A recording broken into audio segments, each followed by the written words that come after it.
was just wondering while we're waiting for her, if there's any other tips or contributions anyone would like to share.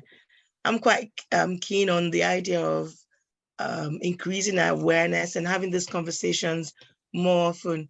There was a phrase Ms. Grillo used earlier on. Oh, I think that's Dave McIntyre who's got her hand up. Please go ahead. Yeah. Good evening, all.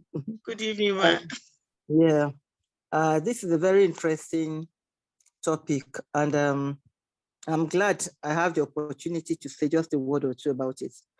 What I want to suggest is what I want to advise them, for all those who can afford it, we should encourage them to have a CCTV, a camera, in their homes where their senior citizen is, because the caregivers, they usually abuse, but when they are conscious that they are being watched or they can be caught, then they are more cautious and they will rather not do it. If they know they are being recorded or anything. We've had series of cases among children where the caregiver was caught on camera and were able to be disciplined. But if it's not the same thing with senior citizens, and these caregivers are conscious of the fact that the senior citizen will not dare not report them, because if you report, it's you and I that will be left alone tomorrow when your daughter goes to work. That's the attitude. So they dare not report, even if the daughter asks them, "Is everything is okay?" They say, "Yes, my daughter, it is okay." When actually it is not okay. Usually the senior citizens don't report. Ask them a question, they say everything is okay. But where there's a camera, there's a possibility of the carer being caught on what he or she is doing. They'll be more careful and there'll be less abuse on the senior citizens. Thank you. Thank you very much, ma. And I think that has such great weight coming from a senior citizen. Thank you, ma. And it's so true, because when you're in a vulnerable situation and at the mercy of someone, the last thing you want to do is say anything that will strain the relationship. So saying your carer has done something can be quite hard, but where there's evidence, it can't be disputed. So that's really helpful. And again, I'll say, coming from a senior citizen, I think that's so important. Thank you, ma. Busola, over to you again. You're sorry, muted. Please, sorry, much, ma'am. Let me quickly chip in on that CCTV. Sorry, okay. I'm glad that an older adult came up with that. Quite in our own organization, before you even recruit a caregiver, I'd let you know, because we do domiciliary care, that you need to have a CCTV in your home. It's actually not even for the, what's it called? For the advantage of only the older person alone, but also to the advantage of the caregiver within the home. God forbid if anything happens, and then they say, okay, it's the caregiver that was at home, and then it turns into a criminal case, and then before you know it, everything just comes out upside down, and we are going to the police and all of that. So I encourage people, when it comes to recruiting caregivers, they need to have CCTV in their home. And good enough, I think MTN has one that is not as costly, that you can actually monitor via your phone. And then there are other cases whereby the caregiver too becomes, it's not even the caregiver now, there are other staff within the home, maybe the cook or the steward, and then they go in cahoots, and before you know it, the camera goes off. And then you begin to wonder what is going on in the house, what are they doing, and all of that. So you, in as much as you want to, dot all the I's and cross all the T's, some things can still be avoided. And that's when supervision and monitoring comes, that's one. And also, that is when professional caregiving comes into place. We have quite a number of people that want to recruit just anybody and pay them 20,000 naira to care for their older people. No, we have graduates doing this work right now, being caregivers. And when you begin to mention, oh, this is the rate, they begin to talk, oh, I did not just take care of an older person. And I tell them, this is an emotional, psychological sapping job description. Why can't you, if you can't stay with your parents, why are you outsourcing it out? So one of the awareness we need to let people know is that this occupation, this profession is not something to be looked down upon. It's not something to be looked down upon at all. We have people that have, gotten training, gone way above and beyond to get training in this caregiving profession, and then you want to treat them like trash. You don't even with domestic staff, the normal domestic staff that people pay 25,000, 30,000. I still see it as an aberration. Why should we be paying people that can actually kill us? That's the way I see it.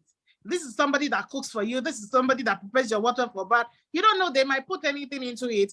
And I see how Africans or even Nigerians, especially the so-called, popular, influential people treat their staff. I think we need to start, tell these people, if you don't have the capacity, the human feelings and kindness to treat who is working with you right, then don't bother. Don't even get involved to recruit a domestic staff or a caregiver. Be the one to take care of your needs and be the one to, find your sustenance as well. Thank you, Dami. That was coming from a very passionate place. Thank you so much for that. Really, honestly, that was really good. Thank you. And truly, I think the awareness that taking care of your staff is, it goes a long way into improving the value of the life that you get and even the value of your own organization. So whether you're an employer or, well, you will be an employer still if you're having caregivers in your home, or whether you're an agency or not, staff, they go a long way in, improving the quality of life that we get at the end of the day. Thank you so much. Miss Oyebade, do you have anything to say? Mrs. My apologies. No, I'm just listening to everything because it's really interesting. I think I'll say, oh, sorry, let me just reduce this. I'll say I was a bit lucky with the lady that is taking care of my dad. I said to my brother before he left for the UK that we need somebody that is God-fearing, that she's a Christian and she's indeed somebody that prays, I'm not saying she's perfect, but what everybody is saying about CCTV and, we need to be good to the person, that is taking care of an elderly person. It could be ourselves, it could be our parents. Even if they ask for certain money, maybe put a little bit, like 2,000 on top of it for them, it goes a long way. I'm not saying tip, giving them tips that they don't need, but sometimes when you take care of them, that, like Sister Busola said, it goes a long way. People feel happy and feel appreciated. So I just pray that God will help us in Jesus' name. It was strange because when my mom passed away, there was nobody there for my dad. We have a house before that had a stair, so there was another building that was built for him just to accommodate, he's 83. So God Almighty will help us. It's not easy. It's a new thing that is going on in Nigeria. We never, most of the children are gone. He's alone by himself. It's just hard. I just thank God that Sister Busola is doing this. Thank you so much. Thank you very much, Tony. Thank you so much. Ms. Weed, you have your hand up, ma'am. Yes, I do. Thank you very much. I just wanted to mention, about 6 years ago, I was lucky to catch a program on TV, and they were asking this professor of nursing, and they asked her, who is supposed to be the best caregiver? She's a professor in the UK. And she said, to be honest, it's the family member. So I think we need to also start to ask ourselves, I think the assignment, first of all, is ours as family members. And then when we assign these roles to other people who we now call caregivers and what have you, it's a secondary assignment to them. So I should be willing to treat my caregiver or my nurse or whoever it is I hire well.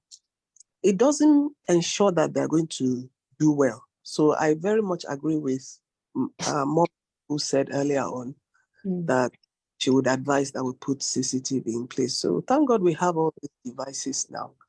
But it's still nice for us to remember that, first of all, this assignment is ours as the family members of the people who need the care.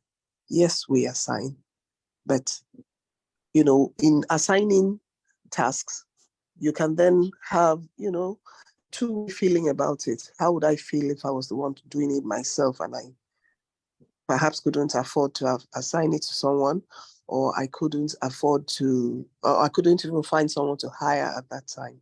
So I think there's still a lot we can do, thinking through all these wayfinding in how to deal with these issues. Thank you very much.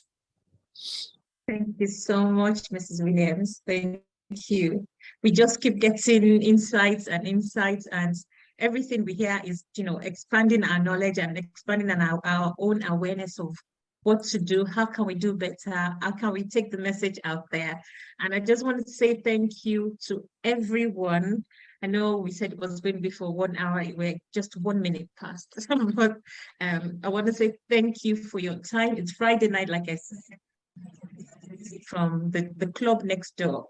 So you could all have something to be doing on a Friday night, or be the prayer meetings, or but we're here. So I want to say thank you once again, and I want to encourage us. Yes, it's infancy in Nigeria, but for every little thing that we do, every awareness day, let's take our message out there. Let's take it as far as we can. Social media, schools, communities, local governments. We can go all out. We can go beyond the day of awareness. We can do a week of postings, every opportunity, and in any discussion. Let's keep bringing the message of elderly care in our society, because our society is unique. So I want to say thank you to Ms. Grillo, Mr. Kazim, and to everyone else that has joined, my co-host, Dr. Akintola, Coach Tola, Dame Akintola, Mrs. Oyebade, and Mrs. Williams. Lara, thank you very much. I appreciate all of you. And I want to say good evening. You're welcome. You. We'll look out for your jingles for the next event. Please. Thank you very much, Tola. Thank you. Very much. Thank you. Good night. Bye. Thank you. Good night. Bye. To our fathers, yes. Bye. Okay. Bye. Bye. Good night. Mommy, Thank you. Bye. Okay, Mr. Kazim, I've seen that. Yes, absolutely. Not so we're finishing, you're just logging in. Mr. Kazim, I've seen that message. Yes, you're very right. Yeah, it all goes a long way. Yes. I didn't want to take us back. I guess you wanted the program to last for an hour. I just wanted to say something before we all go, but unfortunately a lot of people are going now. Coming back to the main topic. Yeah, good. Coming back to the main topic, which has to do with neglect or abuse on the elderly one, especially the male angle.